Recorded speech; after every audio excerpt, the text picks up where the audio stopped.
right, ladies and gentlemen, boys and girls, children of all ages, fellow Pandemonium travelers. This is Seattle Pandemonium Shutdown Day 396 by my count, I think. Kind of took a week off there because, like I said, life happened. And then yesterday ran into some technical difficulties. But we're back. You're mounted. You're strapped in with me. We're gonna drive through the city again like we usually do. So what's going on? What's going down? I guess we're getting a little bit meta. I was told to talk about infrastructure. Now, if you were on Twitter today, you know that Twitter is now infrastructure Twitter. Everything is infrastructure. My brain is infrastructure.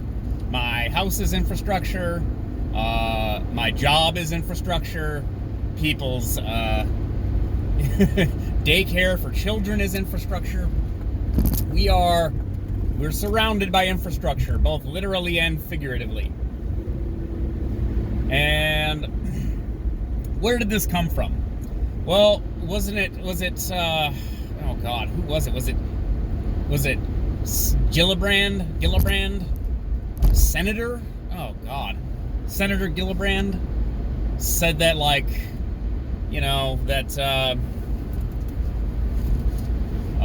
like child care is infrastructure, like in a tweet. Child care is infrastructure, etc., etc.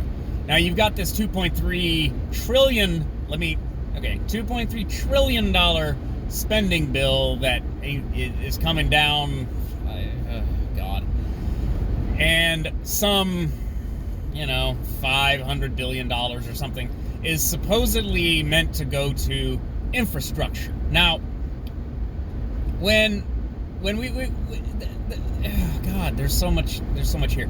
So the joke was that next week will be infrastructure week. This was like under Trump, I think maybe a little bit under Obama. People kind of joked about this, where it's like, next week we'll talk about the important stuff like infrastructure. And this is the terminology that I've long had associated with infrastructure in America, that we have crumbling infrastructure. As I drive across a bridge that's like a couple 100 feet high and is one of the narrowest in the state, and that has had some repairs relatively recently. What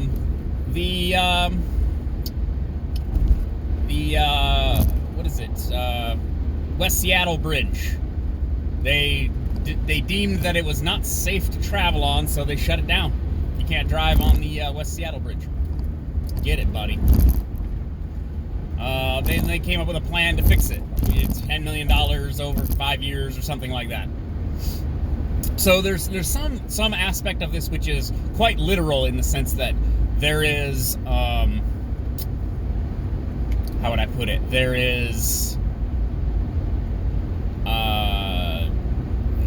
There's a practicality to literally the steel reinforced concrete that we built the country out of, especially during World War II, post World War II. All the bridges and highways and overpasses and all the stuff was built with steel reinforced concrete, which has a lifespan. And with water and freezing and cooling and just rain and decay and everything, what you get is literally crumbling infrastructure. Now, what that means at scale, I don't even know. But if we're really going to talk about infrastructure, let's talk about infrastructure, not child care for single mothers. People are using this tortured definition of infrastructure, it's the fabric of society itself. No, I'm sorry. Infrastructure means roads and buildings. It doesn't mean people. Okay?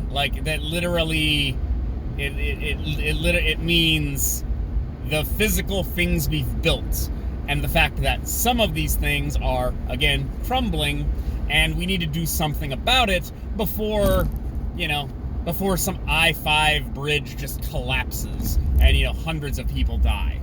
Before the Empire State Building collapses into its own footprint and we get like a repeat of like a 9/11 kind of thing. Yeah, I can't tolerate this nonsense where they said like Pete Buttigieg said, infrastructure is no longer going to be a joke in DC. Well, you just made it a bigger joke by making it not about infrastructure. Nice jacket, homie. You got like the members only jacket happening. That's dope, bro. Anyways, no, you've made it more of a joke by making it not about infrastructure and making it an excuse to spend a whole bunch of money. I mean, look, $2.3 trillion. Okay, that's a meaningless amount of money to me. Like, you could show me a graphic of how many pallets of cash that is. You could tell me, well, with this 2.3 trillion, we could buy 500 space stations or something. You could tell me these things. It's just meaningless. 2.3 trillion with a T dollars is a meaningless number to me. I need Neil deGrasse Tyson to help me walk through the astronomical nature of some of these numbers, right? And then you want to earmark a whole bunch of this money, not for infrastructure, for social programs. Now, we can talk about social programs, and we can even talk about race and inclusivity and equity and, I don't know, even reparations at some level. We can talk about these things. But don't propose some, like, COVID relief bill or some infrastructure bill at $2.3 trillion price tag and shoehorn a bunch of garbage into it. Like, I understand that they'll give it some good-sounding name, the American Recovery Act or something. We did the same thing with the Patriot Act and everything else. Like, you can easily do that. You can frame a bill as being all the good things and none of the bad things act. And people, I guess, are mentally deficient, will vote for it, but that doesn't make it okay. And this is a continuation of, like, spending that was done under Trump, that was done under Obama. It was done, like, we've been doing this for, like, I don't know, a half a century or more now, just deficit spending. And what's the ultimate result? My understanding is this. The ultimate result is we are the beneficiaries of all of that excess spending. Your savings gets devalued when the currency gets inflated. You suffer. Your ownership of currency becomes devalued by us printing massive amounts of money and spending it because there's literally more dollars, so they are therefore less valuable. And this is a game that we're playing at an international level. And not to outdo myself or to change the subject, but we're not even talking about at an international level. Like I said before, the United States government is an interplanetary entity. Go! What are you doing? God. How are people allowed to drive?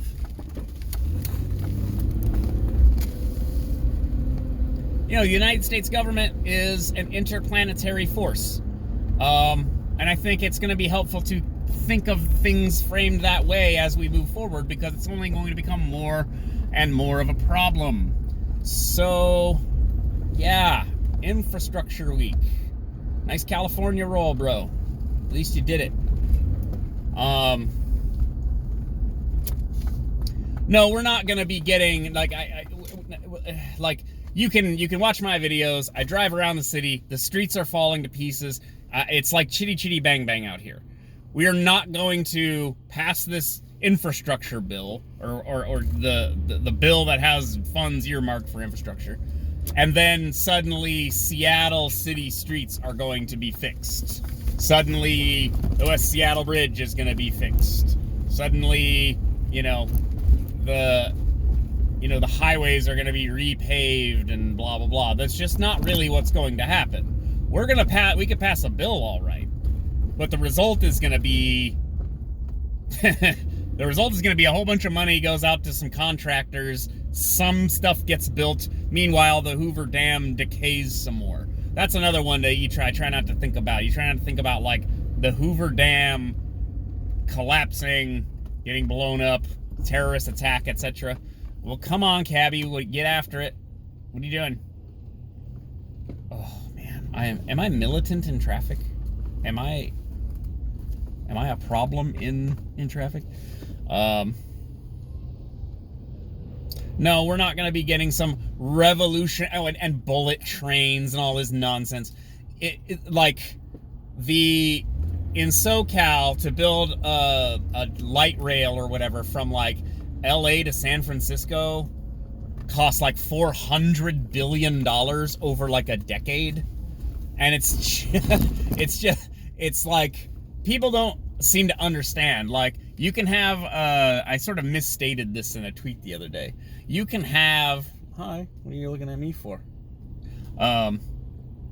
You can have a train that goes from Newark Penn Station in New Jersey into New York City at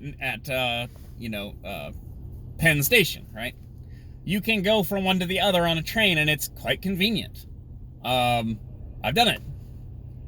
And yet, that doesn't quite work if you're trying to commute from Spokane to Ellensburg. If you don't know what that is, Google it, kids. If you look at a state like Montana, the speed limit is like 80, and it takes 10 hours to drive across Montana. Okay, the number of riders per car for call it a bullet train, that's going to go from western border of Montana to the eastern border of Montana, which is basically North Dakota. On a train, it's going to have multiple stops.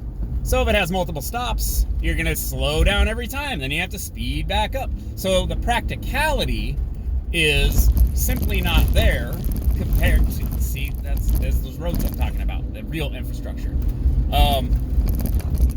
The reality of trains and light rail and stuff in the United States. We're not Europe, okay?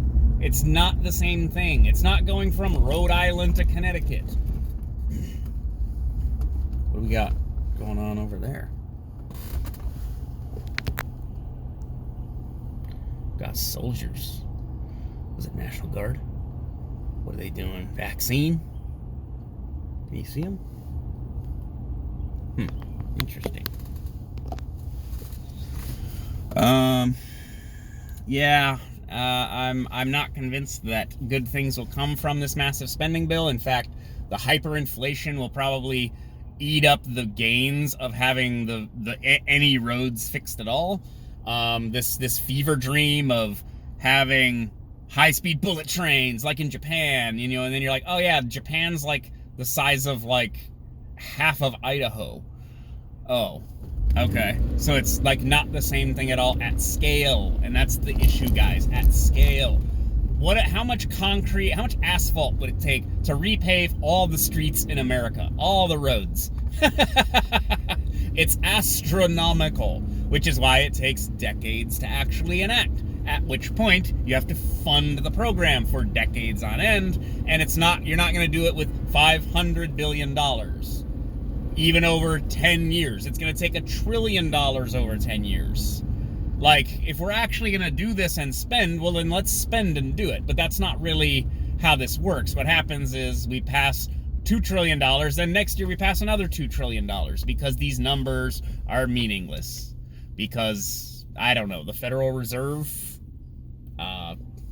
fractional reserve banking, I don't know what to tell you. Like, this is Madge Touré's thing. If we can just print a bunch of money and give everyone $1,000 in COVID relief, then we can just print money and give black people reparations for slavery. You do a paper bag test. If you're darker than that, then you get reparations. Just something as simple as that. Because apparently we can just print money in perpetuity and give it to people when we feel like it. There's supposedly some kind of limit to this, at least monetarily. Oh, you bastard. Oh,